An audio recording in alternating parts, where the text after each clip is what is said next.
लगावई नीचा में कबो लगावई ऊपरे। ये सखी बेरी बेरी रंग लगावई बोलावो है घर के भीतरे।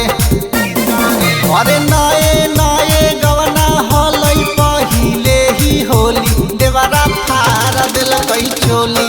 मुअना बोली के हैप्पी होली देवरा फार दिलकई चोली। साला बोली के हैप्पी होली देवरा फार दिलकई चोली।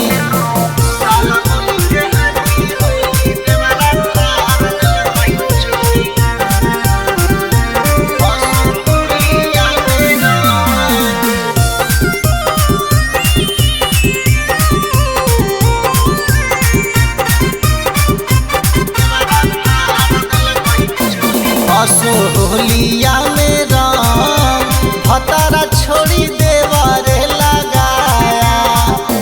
होलिया में रंग भतारा छोड़ी देवरे लगाया।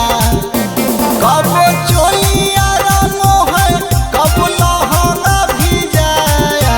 भतारा छोड़ी देवरे लगाया।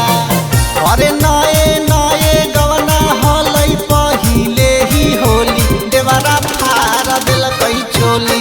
मुअना बोली के हैप्पी होली देवरा फार दिलकई चोली।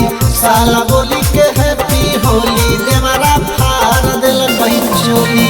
साला बोली के हैप्पी होली देवरा फार दिलकई चोली।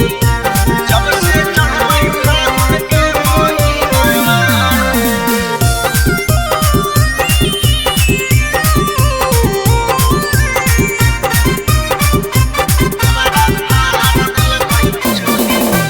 जब से चढ़लई फागुन के महीनावा हो देवरा रंगो है बैलूनावा। जब से चढ़लई फागुन के महीनावा हो देवरा रंगो है बैलूनावा। मनोज चोलिया रंगो है रंजित लहंगा भी जाया। भतारा छोड़ी देवरे लगाया।